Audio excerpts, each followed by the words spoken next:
fête, mes amours. Ma prochaine invitée est Louise Arcan. C'est une coach professionnelle certifiée et une entrepreneur. Et j'ai envie de dire une personne que je découvre avec ravissement depuis une bonne année. C'est une femme extraordinaire, maman également, et elle accompagne les gens à travers différentes transitions professionnelles de leur vie.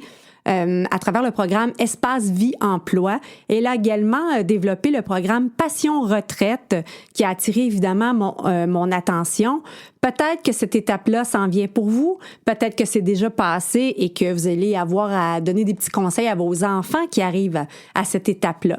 Alors, j'avais envie de recevoir Louise avec tout son dynamisme pour nous parler de tout ce qu'elle a à nous offrir. Bonjour Louise. Bonjour Chantal, quelle belle introduction! C'est incroyable, merci beaucoup. Merci beaucoup de me recevoir à ton émission que je suis d'ailleurs. J'aime beaucoup l'écouter. Il y a c'est très riche.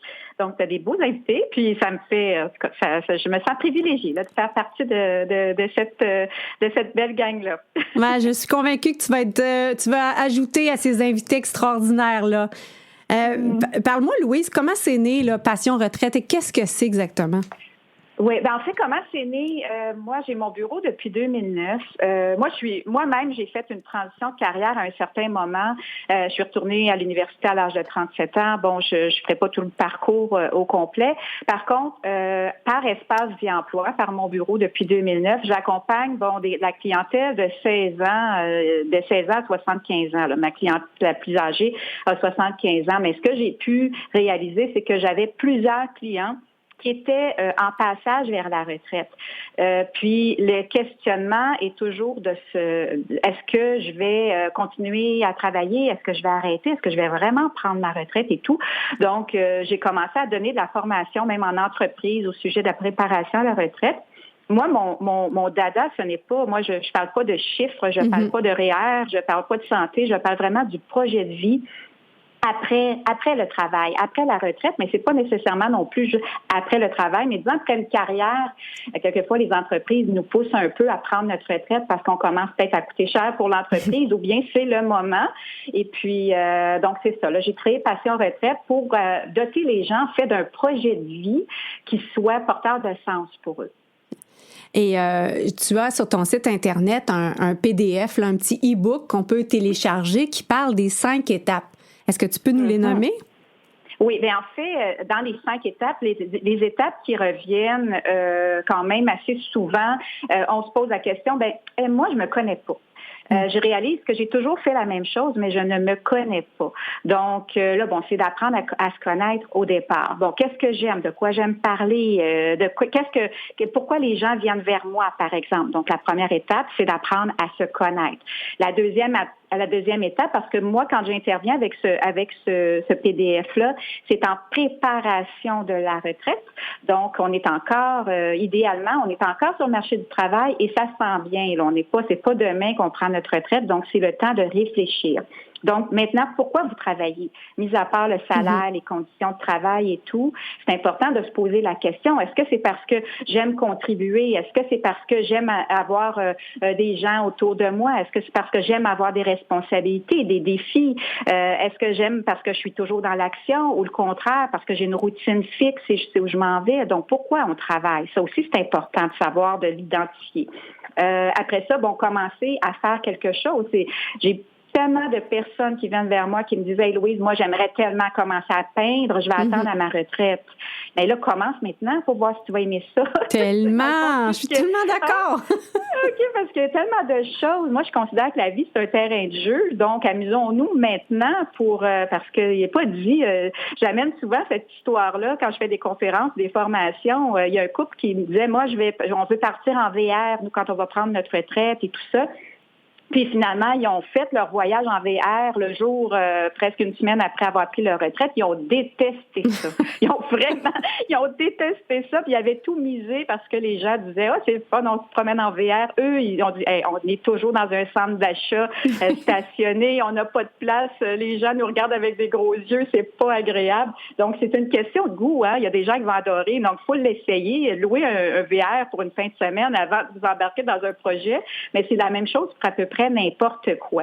Maintenant aussi, la chose qui est importante à identifier, c'est que lorsque, par exemple, les choses que vous aimez vraiment par rapport à votre emploi présentement, donc que ce soit justement les collègues, les rencontres peut-être sociales, que ce soit d'apprendre des nouvelles choses, mais du moment où ce que vous allez prendre votre retraite, dites-vous que ça fait partie de vous et c'est des choses qui vont être importantes à combler si présentement c'est important pour vous.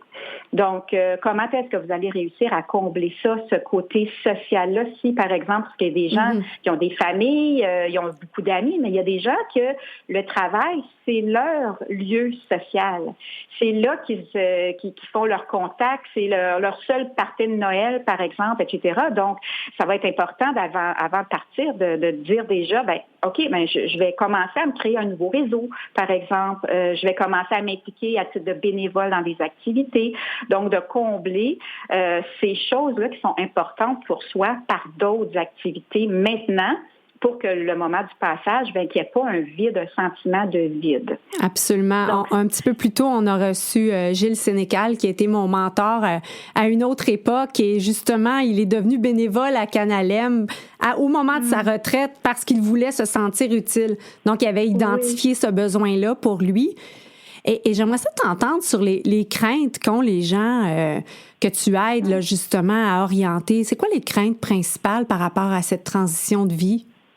Oui, les craintes, en fait, c'est de peur de certains de s'ennuyer. Il y en a que c'est la peur complètement du changement. Parce que moi, quand ils viennent me voir, il y a une raison, je vais pas les chercher dans la rue, là, ils viennent vers moi. Ils viennent vers moi parce qu'ils sont préoccupés par la situation. Donc, ils se demandent. Bon, moi, par exemple, je suis libre, par exemple, de fortune et je peux faire à peu près n'importe quoi. Par contre, je sais pas, je me connais pas. Je réalise que j'ai 55, 60 ans et j'ai toujours fait la même chose. Donc là, on travaille sur un projet qui peut, plus être en lien avec leur personnalité aujourd'hui, parce qu'il ne faut pas oublier non plus que lorsqu'on a commencé ce marché du travail, il y a peut-être des gens que c'est le passage par des études qui les ont amenés à un emploi pendant 25 ans, ils ont fait la même chose, mais on évolue. Est-ce qu'ils aiment encore ça? Pas nécessairement.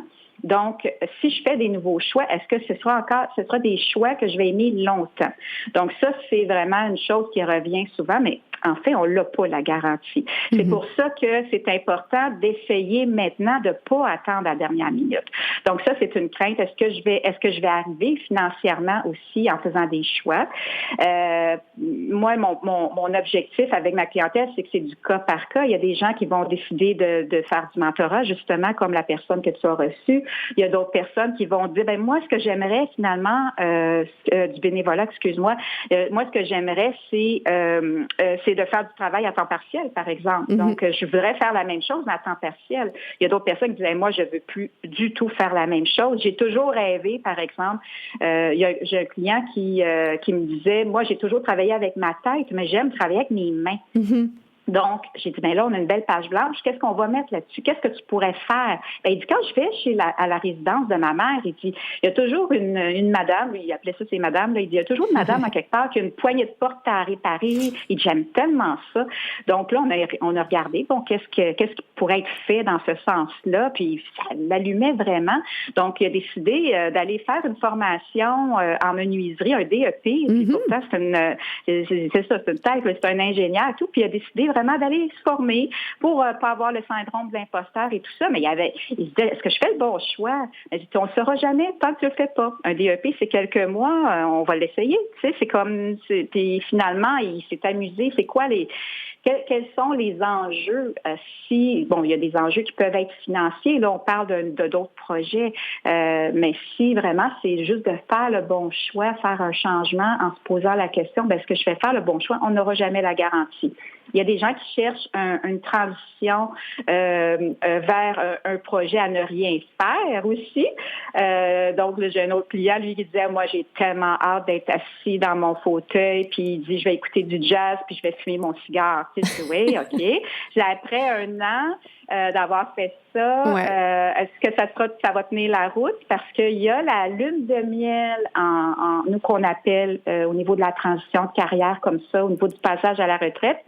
C'est qu'il y a des gens qui, au départ, c'est « Hourra, je prends ma retraite, ça va bien, je vais réparer mon toit, je vais garder mes petits-enfants, je vais aller voir mes amis qui sont aussi retraités, je vais faire le voyage de ma vie, parce que souvent, ça en vient aussi à ça. Je vais faire mon voyage en VR aussi, etc. » Puis, après 2 ans, il y a un vide. Là, le vide se fait sentir parce que tout est fait. Puis là, bon, qu'est-ce qui va donner du sens à ma vie?